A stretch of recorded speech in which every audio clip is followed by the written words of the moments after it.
Welcome to my ETEC 510 stop motion assignment. This video will look at the use of devices, whether laptops, smartphones, iPads, and how we sometimes think that because we use them in the safety of our home or a school environment, that we have privacy within those environments.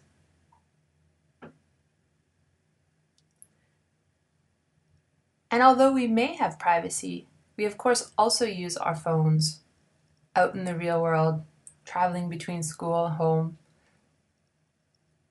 And every time we use these devices, we are leaving a trace of the places that we've gone. Not physically, but with the device.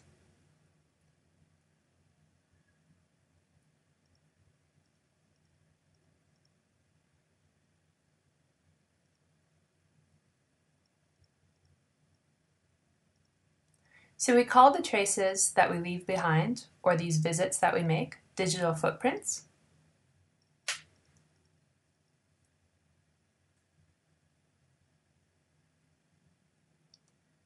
Now there's a lot of work done on digital footprints. If you want to read scholarly journals, there are many available. I've used a few to define what a digital footprint is. Authors seem to agree that the digital footprint is a trace that we leave behind.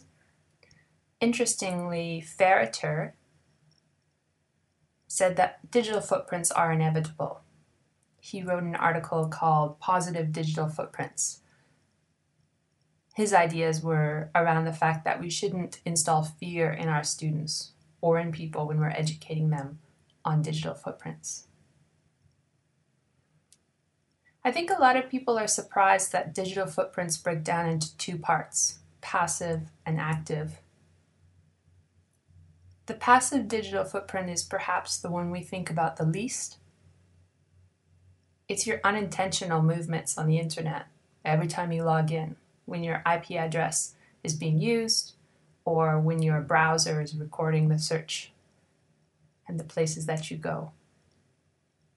Most people, I think, are more aware of social media, things like Facebook, when you're posting,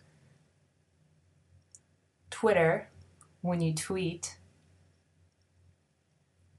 videos that you upload to places like YouTube or maybe Vimeo, and all of the images, photos, and pictures that you can put online.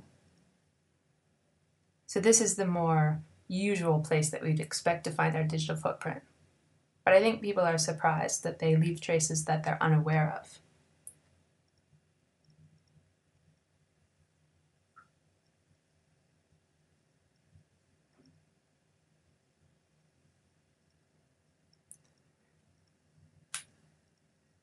So if you're wondering about your own digital footprint, you can do something pretty simple. Go onto a browser and search yourself. I was lucky enough to have attended a 21st century conference where a teacher from Singapore had run a workshop on finding out and creating a very positive digital footprint. She had Googled us all before the workshop began. All she had for the participants was their name and their email address, but she was able to find out a lot of information about us.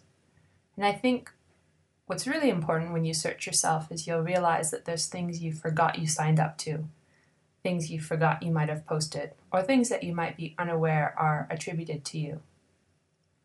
As for our students, there's a lot of resources available, but I think a really good one is Common Sense Media. They have a series of videos that you can watch and show your students. Thanks for watching.